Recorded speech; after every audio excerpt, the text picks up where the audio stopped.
Morphine freezes at 32 degrees Fahrenheit. That's something they don't teach you in medic training. They teach you how to give injections, how to apply tourniquets, how to treat sucking chest wounds. But they don't teach you what happens when your morphine syringes freeze solid in your aid bag, when men are screaming and you can't give them anything for the pain because the medicine is frozen. I learned that in Korea, winter of 1950. 21 years old and responsible for keeping men alive in conditions where staying alive seemed impossible. My name is Corporal Michael Brennan, born in Chicago, 1929. Irish neighborhood on the south side. My father worked the stockyards. My mother raised 7 kids in a 2-bedroom apartment. I was the middle child, the quiet one, the one who wanted to help people.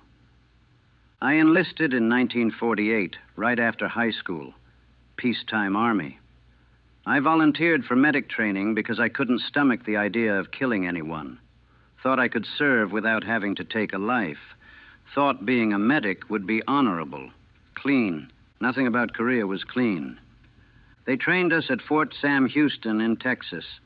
8 weeks of learning anatomy, first aid, triage, emergency medicine, how to stop bleeding, how to treat shock, how to stabilize wounded until they could reach a hospital. Good training, thorough, but all of it assumed we'd have supplies, equipment, favorable conditions. Korea gave us none of that. June 25th, 1950.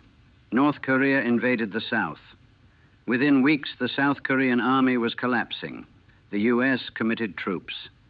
I was with the 24th Infantry Division, one of the first units sent over from occupation duty in Japan. We thought it would be quick. Thought American troops would push the North Koreans back easily. Thought we'd be home by Christmas. Same thing they said about every war. Same lie we believed. We landed in Busan in July 1950. The heat was oppressive, humid, over 100 degrees. Everything smelled like fish and sewage and desperation. South Korea was chaos. Refugees flooding south, the army in disarray, nobody knowing what was happening. They rushed us north immediately. No acclimatization, no preparation. Just load onto trucks and head toward the fighting. The North Korean army was pushing south fast. We were supposed to slow them down, hold the line, buy time. We were undermanned, under-equipped, under-prepared. Most of the guys in my company had been occupation soldiers in Japan. Soft duty, no combat experience. Now they were being thrown against a battle-hardened North Korean army that had been planning this invasion for years. My first casualty was a private named Eddie Kowalski, kid from Detroit. Took a bullet through the thigh, severed the femoral artery. By the time I got to him, he'd already lost too much blood. I tried, applied pressure, tried to clamp the artery, but he was gone in minutes. Bled out on the side of a Korean road while his buddies watched. "You're supposed to save him," one of them yelled at me. "You're the medic." I was 21 years old, 8 weeks of training, and I'd just watched my first patient die because I didn't know what I was doing, didn't have the experience, didn't have the tools. That was just the beginning. We fought a retreat for weeks, the Busan perimeter, holding a defensive line while the North Koreans tried to push us into the sea. Casualties were constant.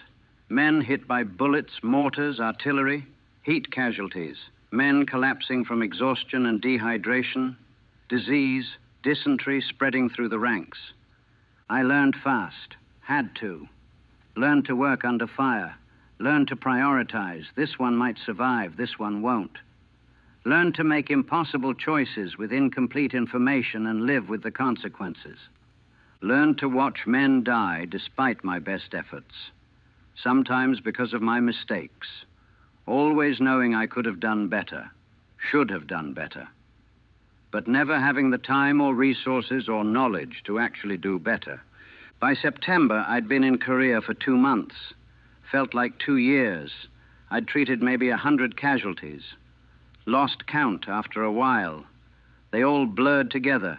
Different faces, same wounds, same screaming, same death. Then we broke out of the Busan perimeter. MacArthur's landing at Incheon. We pushed north, liberated Seoul, kept advancing. The North Korean army collapsed. We thought we'd won, thought the war was over, thought we were going home. By November, we'd pushed all the way to the Yalu River, the border with China. Victory seemed certain. The brass was already making plans for occupation, already talking about the boys being home by Christmas. Then the Chinese came. Hundreds of thousands of Chinese soldiers poured across the border, came at us in human waves, overwhelmed our positions, turned victory into disaster overnight. And with the Chinese came winter, Korean winter, the worst winter in 50 years, temperatures dropping to 20 below zero, 30 below with wind chill, cold that froze everything.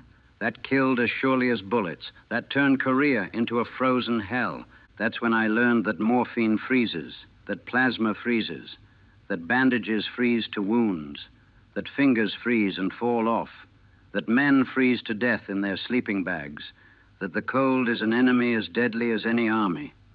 By December 1950, we were retreating again, fighting through Chinese roadblocks, watching men die from wounds and cold and exhaustion, trying to save lives in conditions where survival seemed impossible. I'd been a medic for 6 months, felt like I'd aged a lifetime, still had over a year to go in Korea, still had the worst of it ahead of me, still had to learn that some things can't be fixed, some wounds can't be healed, some men can't be saved, and carrying that knowledge breaks you in ways that never mend. The Chinese hit us at the Chosan Reservoir in late November 1950. It was a trap. We'd pushed too far north, extended our supply lines too thin, and the Chinese surrounded us, cut us off, attacked in overwhelming numbers. And it was so goddamn cold, minus 20 at night, minus 30 with the wind, cold that I'd never imagined, cold that wasn't just uncomfortable, it was lethal. It killed faster than bullets, froze weapons, froze vehicles, froze men where they stood. The casualties came in waves, combat wounds mixed with cold injuries, men with gunshot wounds and frostbite, men with shrapnel injuries and hypothermia, men whose wounds froze before they could bleed out, men whose bodies shut down from cold before the injuries could kill them. My aid station was a tent, just canvas. No heat except what we could generate with our bodies. We'd treat wounded inside, but it was barely warmer than outside. Our breath frosted. Our instruments froze to our fingers. Blood would freeze on our hands. The morphine syringes were useless, frozen solid. We'd try to thaw them under our armpits or in our mouths, but there wasn't time. Men were screaming, and we had nothing to give them for pain. Nothing except telling them to bite down on something while we worked. A Marine came in. They were taking the worst of it at Chosin, with both legs shredded by shrapnel. He was conscious, screaming, begging for morphine. I showed him the frozen syringe, showed him it was useless, had to tell him I couldn't help with the pain. He looked at me with such desperation. Please, please, I can't, please. I'm sorry, I'm so sorry. I worked on him anyway. Tried to stop the bleeding, tried to stabilize him, but he was going into shock. The cold was accelerating it. His body temperature was dropping. Even if the wounds didn't kill him, the cold would. He died on my table, died screaming, died in agony I couldn't relieve. I moved to the next patient. Had to. No time to process, no time to feel. Just move to the next one. Try again, fail again. The cold created new problems I'd never trained for. Plasma wouldn't flow. It was too thick, almost frozen. We'd have to warm it against our bodies before we could give transfusions. Bandages would freeze to wounds. When we tried to change them, we'd tear the flesh, make it worse. Had to pour warm water on bandages to thaw them enough to remove. Frostbite was everywhere. Fingers, toes, ears, noses, faces. Men would come in with tissue already dead, black, hard. Nothing to do except amputate the dead parts and hope the infection didn't spread. I amputated my first finger in a tent at Chosin. A private whose fingers had frozen solid, using trauma shears, no anesthetic. He bit through a leather strap. I cut through the joint. The finger came off clean, frozen solid like it wasn't even part of him anymore. He looked at his hand, at the gap where his finger used to be, started laughing, hysterical laughing that turned into sobbing. "It doesn't even hurt," he said. "It's so cold, I can't feel it." That was the mercy of the cold. It numbed everything, physical pain, emotional pain. After a while, you stopped feeling much of anything, just the cold, the endless, soul-crushing cold. We were ordered to retreat, fight our way south. The Chinese were everywhere. We'd move during the day, get hit at night, set up aid stations, treat casualties, pack up, move again. Men dying the whole time, from wounds, from cold, from exhaustion. There was a sergeant, tough guy, been in the Army for 10 years, who got shot through the abdomen. Intestinal perforation. Should have died quickly. But the cold froze the wound, slowed the bleeding, kept him alive longer than he should have been. He was conscious the whole time, knew he was dying, knew it was just a matter of time. Took him 6 hours. 6 hours of lying on a stretcher in the cold, slowly dying, unable to speed it up or slow it down. Just dying. While I could do nothing except sit with him and watch. "Don't leave me alone," he kept saying. "Please don't leave me alone. I'm here. I'm not leaving." He died just before dawn. I closed his eyes, left him on the stretcher. We didn't have time or resources to bury the dead. Just covered them with ponchos and kept moving. The frozen ground wouldn't allow graves anyway. By the time we broke out of the Chinese encirclement in mid-December, we'd taken catastrophic casualties. Thousands dead, thousands more wounded, thousands with frostbite that would cripple them for life. I'd been treating wounded nonstop for 3 weeks, in the cold, under fire, with frozen supplies and inadequate equipment and no hope of things getting better. I'd amputated parts of maybe 30 men, watched hundreds die, failed to save countless others, and I'd stopped feeling anything except the cold that had gotten inside me, made me as numb and frozen as the men I was treating. We made it to the coast, got evacuated by ship. They loaded the wounded onto vessels, sailing south to safety. I stood on deck watching Korea disappear, thinking it was over, thinking I'd survived the worst. I was wrong. The war had 18 more months to go, and I'd spend all of it treating wounds I couldn't heal, watching men die I couldn't save, and carrying the weight of every failure. By spring 1951, the war had settled into a stalemate. The front lines stabilized around the 38th parallel. No more dramatic advances or retreats, just grinding attrition.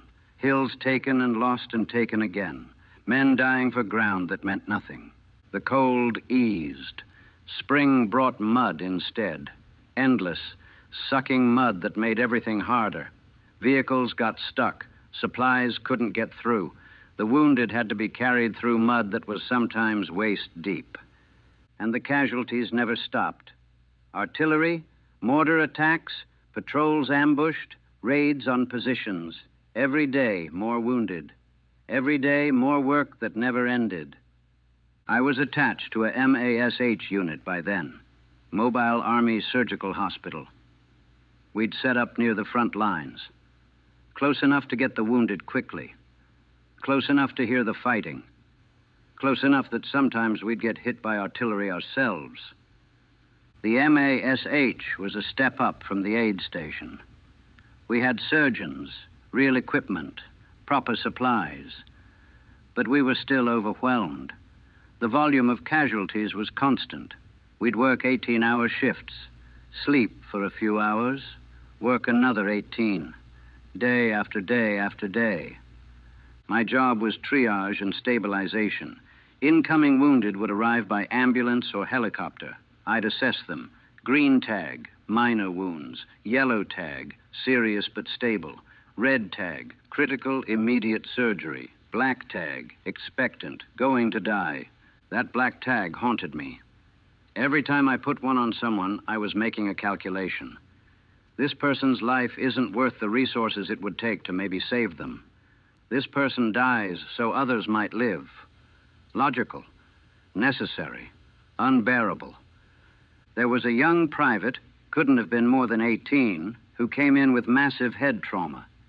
Skull fractured, brain exposed, unconscious, still breathing, but barely. I put the black tag on him, moved him to the expectant area, a corner of the tent where we put the ones we couldn't save, gave them morphine if we had it, made them comfortable if we could, let them die. He lasted 6 hours, never woke up, just stopped breathing eventually. One more black tag, one more decision I'd have to carry. The Korean civilians made it worse. This was their country, their homes, their families caught in the middle of a war they didn't ask for. We'd get civilian casualties mixed with military, children, women, old people, all of them wounded by a war that had nothing to do with them. A little girl came in, maybe 8 years old, had been hit by shrapnel from artillery. Her leg was shredded. Her mother was carrying her, covered in blood, screaming in Korean, begging us to help. We tried. We did everything we could, but she'd lost too much blood, gone into shock. We couldn't save her. Watched this child die on our table while her mother screamed, while we stood there, helpless, knowing we'd failed. The mother collapsed, just fell to the floor, wailing. One of the Korean interpreters tried to comfort her, tried to explain. There was nothing to explain. Her daughter was dead, killed by a war she didn't understand. No explanation would ever be enough. I walked out of the tent, stood in the rain, wanted to scream, wanted to break something, wanted to feel anything except the numbness that had become my default state. But there was no time for feeling. More wounded were coming, always more wounded. The pattern was relentless. Treat, triage, operate, move to the next, sleep, wake up, do it again. Days became weeks, weeks became months, all of it blurring together into one continuous nightmare of blood and suffering and death. The other medics were breaking, one by one. Some had psychological breaks, just stopped functioning, had to be evacuated. Some started making mistakes, exhaustion-induced errors that cost lives. Some turned cold, stopped caring, went through the motions without feeling anything. I fell into that last category, became mechanical, efficient, emotionless, did my job perfectly, saved who I could save, let the others die, felt nothing about any of it, couldn't afford to feel. Feeling meant drowning in the weight of it all. There was a medic named Stevens, good guy, caring. He couldn't turn off his emotions like the rest of us. He felt every death, carried every loss. By June 1951, he was falling apart. "I can't do this anymore," he told me one night. We were sitting outside the tent, exhausted. "I can't keep watching them die. Can't keep failing them." "You're not failing them. You're doing everything you can. It's not enough. It's never enough." He was crying. "That girl today, that little girl, what was the point? Why is she dead? What are we even doing here?" I didn't have an answer. None of us did. The war had stopped making sense, if it ever had. We were just there, trying to survive, trying to keep others alive, trying not to think about the pointlessness of it all. Stephen shot himself 2 weeks later, used his service pistol, left no note. They said it was an accident. Everyone knew it wasn't. Just another casualty. Just another person broken by trying to hold back the tide of death with inadequate tools and no hope.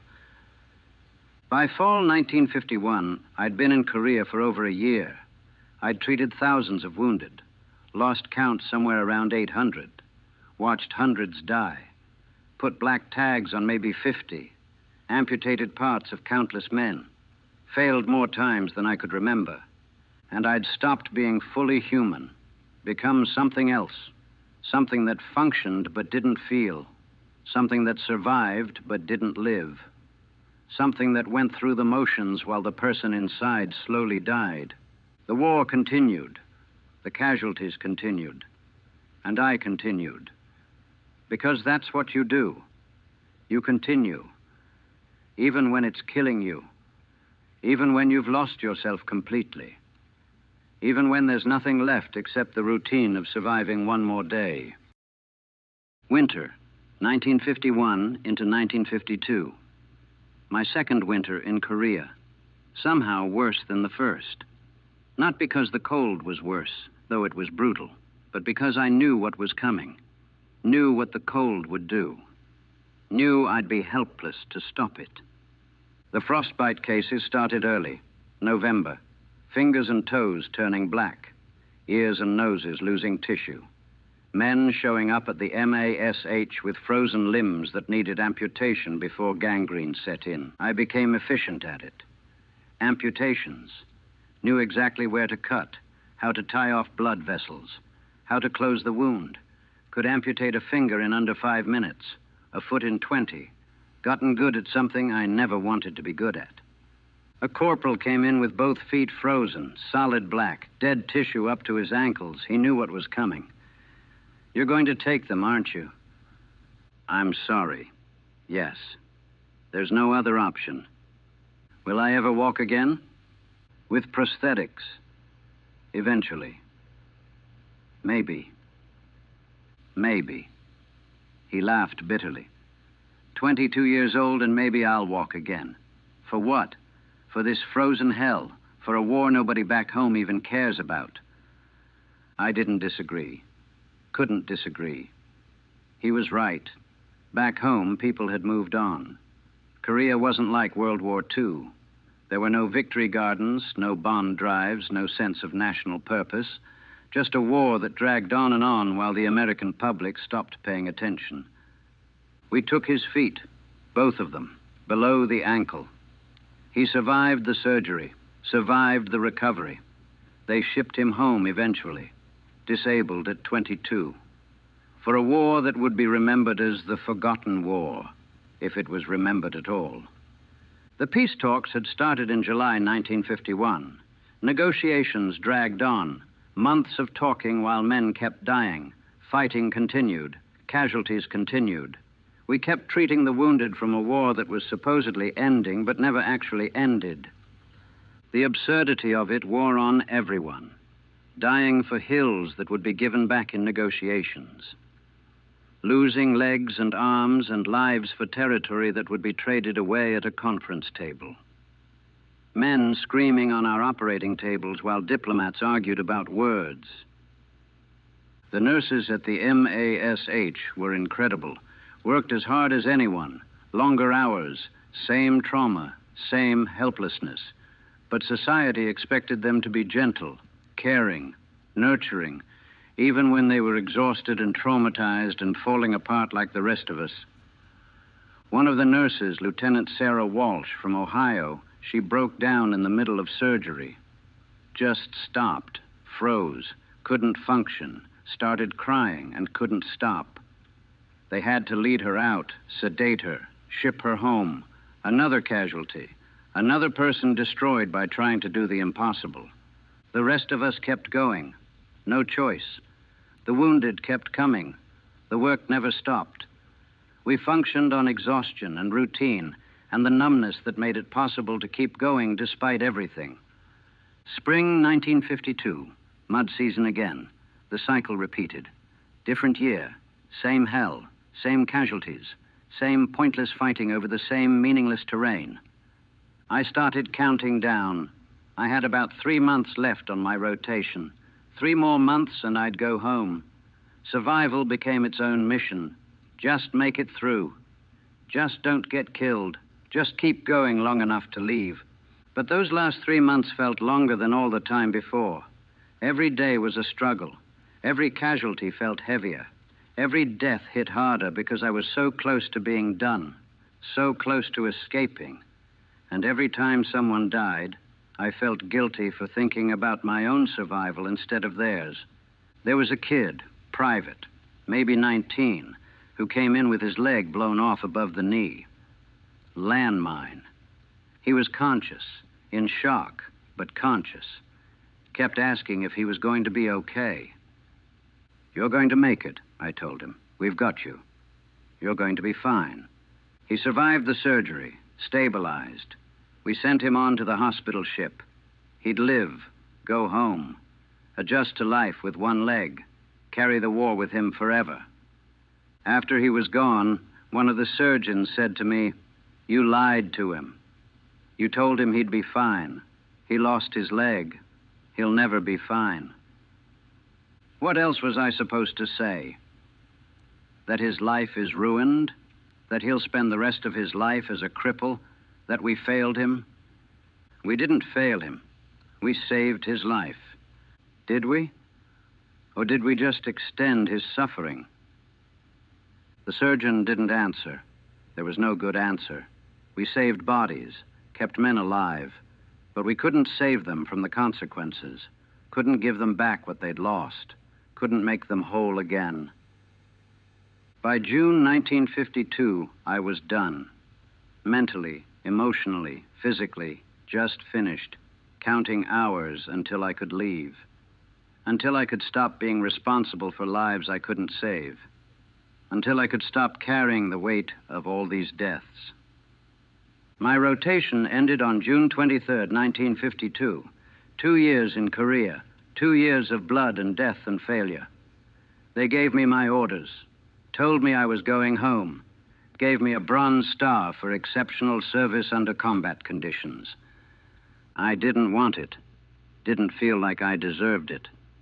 Exceptional service would have been saving more of them, would have been not putting so many black tags on men who might have been saved if I'd been better, if we'd had more, if things had been different. I left Korea in late June 1952, flew out on a transport plane, watched the country disappear below, felt nothing except exhaustion, didn't feel relief, didn't feel joy, just numbness, just the emptiness where feelings used to be. I thought leaving would be the end of it.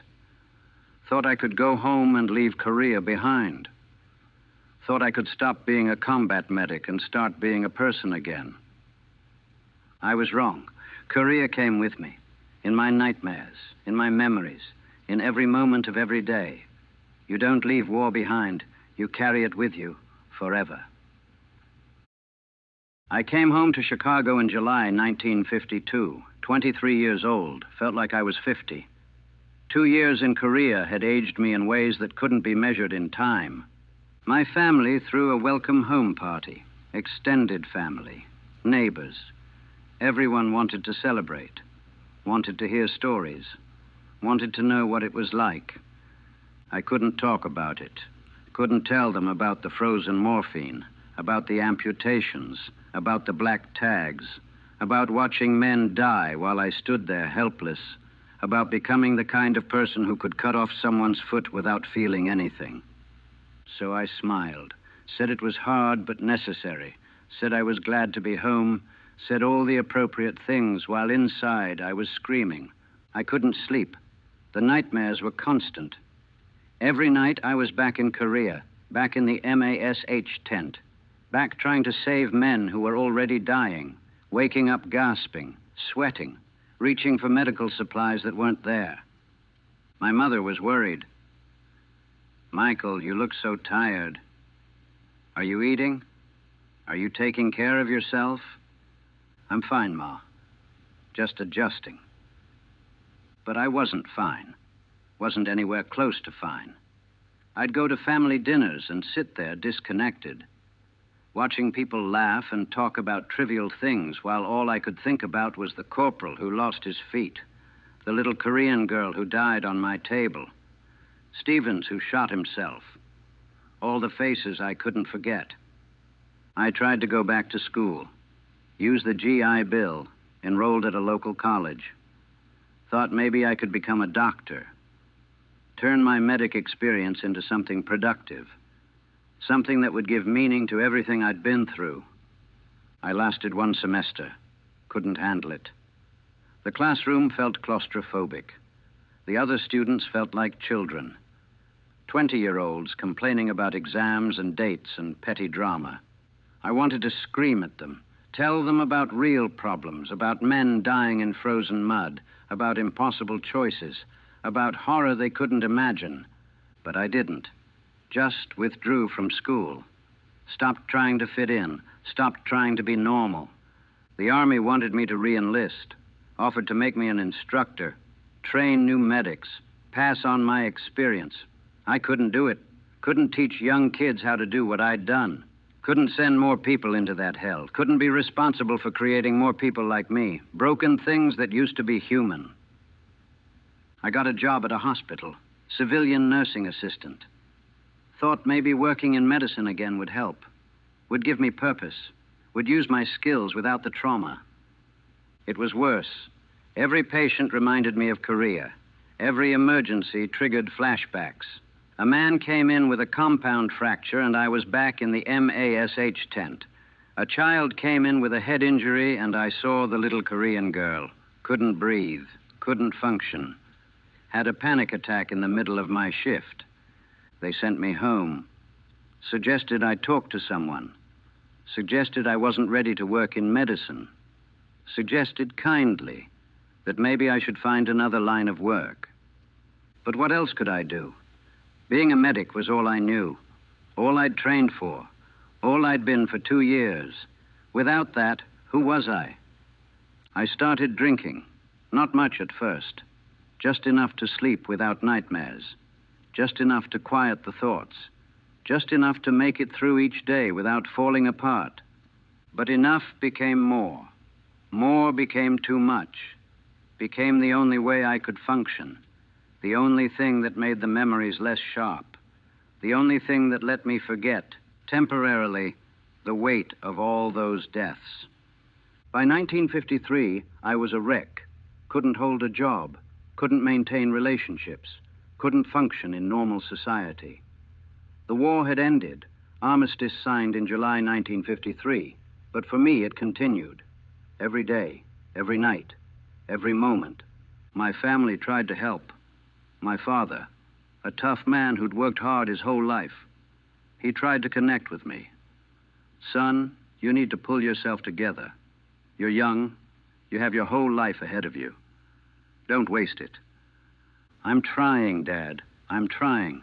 Try harder. You survived the war. Don't let it kill you now.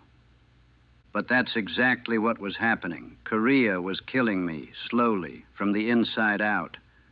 And I didn't know how to stop it. In 1954, I had a complete breakdown. Found myself in my apartment at 3 a.m., sitting on the floor, unable to remember how I'd gotten there. Unable to remember what day it was. Just sitting there, shaking, seeing faces of all the men I'd failed to save. My brother found me the next morning, called an ambulance. They took me to a VA hospital, psychiatric ward. Combat exhaustion, they called it. Traumatic neurosis. Different names for the same thing, broken. I spent 2 months in that hospital. Group therapy with other veterans.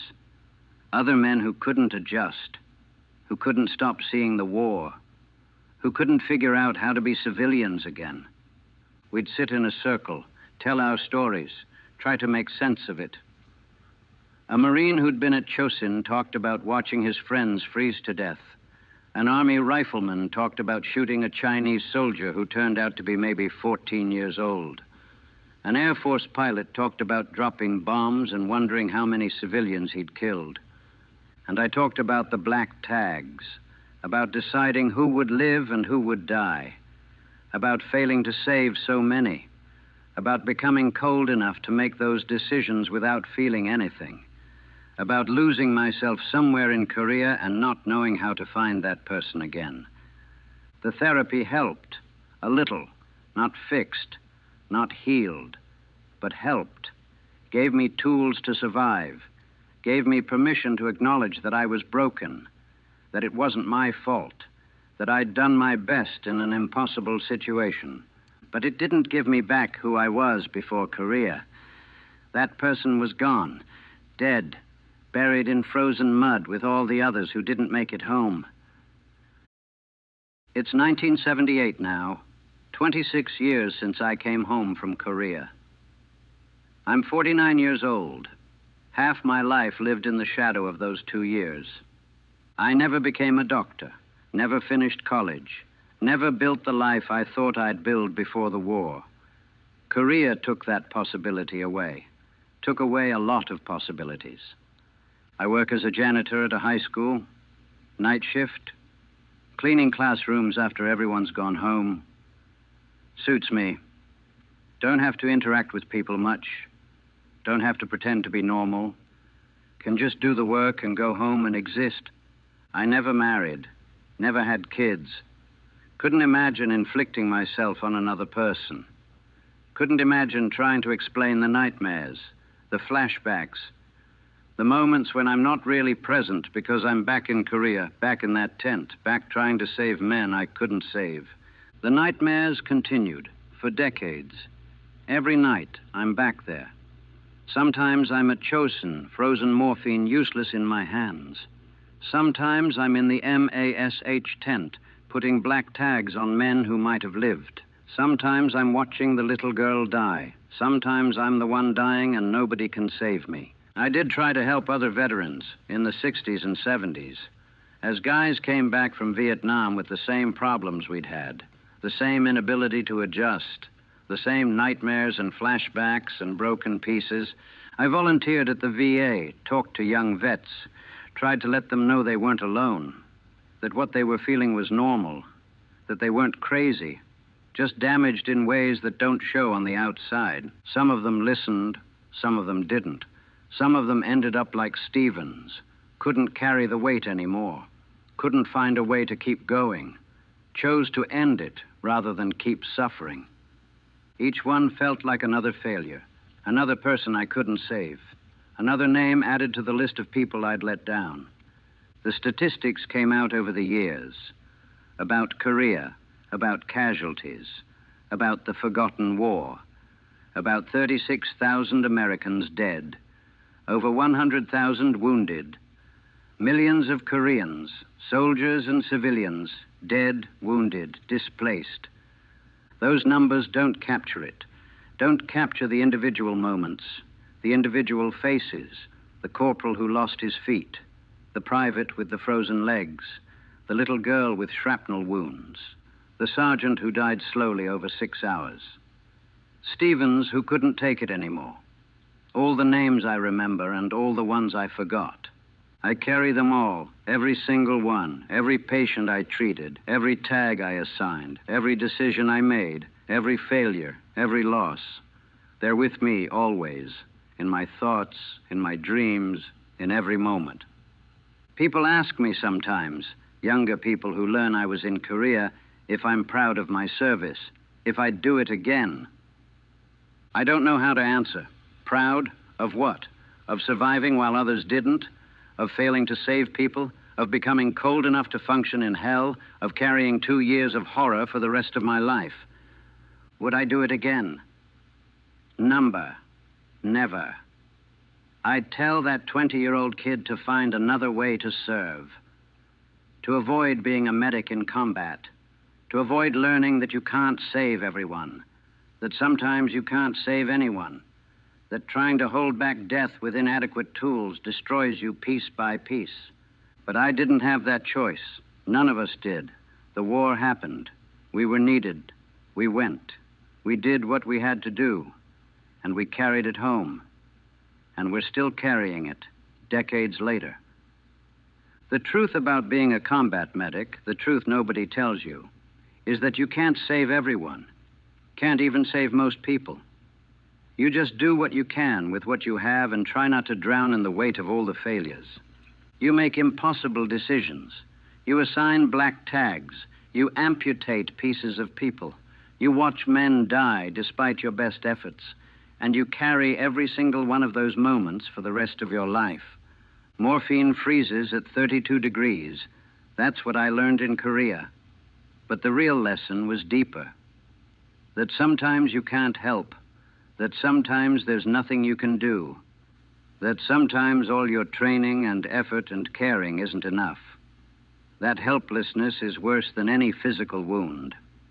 I'm 49 years old, been home for 26 years, and I'm still that 21-year-old medic in Korea, still trying to save men I can't save, still putting black tags on people, still carrying the weight of all those failures, still living with the knowledge that I failed more than I succeeded.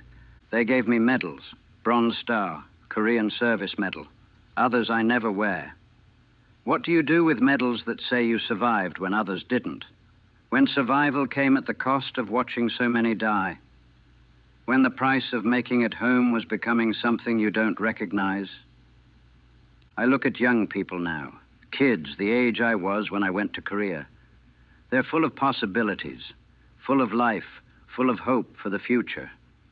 I want to warn them, want to tell them that war doesn't just kill bodies, it kills souls.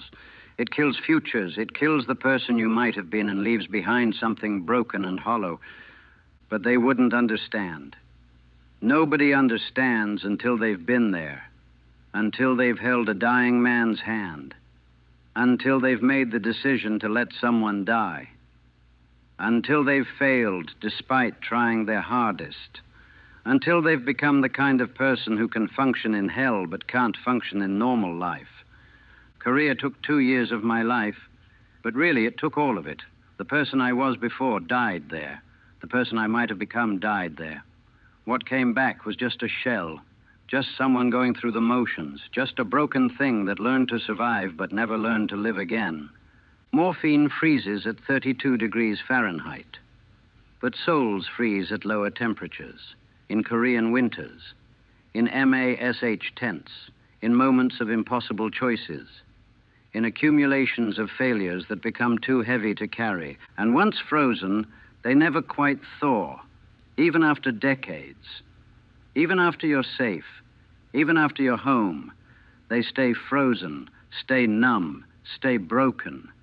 That's what I learned in Korea. That's what I've carried for 26 years. That's what I'll carry until I die. And maybe not even then. Maybe I'll carry it forever, in whatever comes after. Still trying to save people I couldn't save, still failing, still frozen, still in Korea and always in Korea.